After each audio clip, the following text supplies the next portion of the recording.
করলে? No Bobby, you are crossing the limits. তুমি কি করছো? তুমি বাবার মতো এত এত ডিসঅনেস্ট একটা লোকের পক্ষ নিয়ে মায়ের মতো এত ভালো একটা মহিলার বিরুদ্ধে সব ষড়যন্ত্র করে যাচ্ছ। ওই মহিলা আমার ড্যাডির জীবনটাকে পুরো হেল করে দিয়েছে। ভাবি, তুমি না জেনে এত বড় বড় কথা বলছো?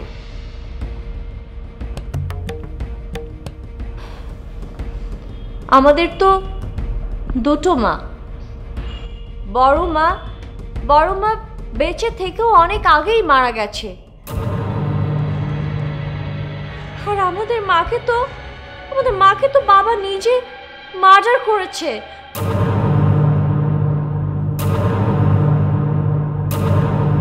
খুন? মার্ডার? ইয়েস দাদাজান, that was a murder. Bhumi, তুমি এসব কি বলছো? আমাদের মা তো মারা গিয়েছিল বিষ খেয়ে।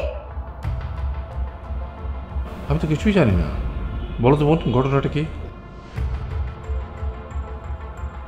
ঘটনা তো একটা আছে, বলো তো মামুনি, খুলে বলো।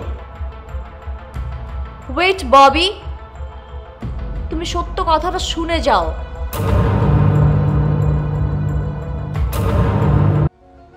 রানুর মোবাইল বন্ধ। রানুকে ম্যানেজ করতে পারলে হয়তো এই বিপদ থেকে পার পেতাম। পুরস্কার বাতিল হয়ে গেলে তো আমার সব গেল। আমার সব অপরাধের বিচার শুরু হবে।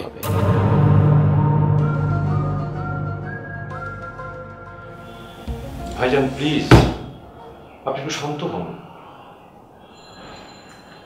মালিক, এই জীবন আমি কখনোই চাইনি। আমি ভেবেছিলাম কারি কারি টাকা হলে যশ, সম্মান, খ্যাতি সবকিছুই আমার চারপাশে থাকবে। অল্প বয়সে বিয়ে করেছিলাম রানুকে। আমাদের ঘরে একটা ফুটফুটে বাচ্চা এলো। তারপর এক জটিলতার কারণে রানু আর কখনো মা হতে পারবে না। এটা জেনে আমি একটা ছেলের আশায় আমেরিকায় চলে যাই। ওখানে আবার বিয়ে করি। সেখানে আমার দুটি কন্যা সন্তান হয়, ভূমি আর ববি।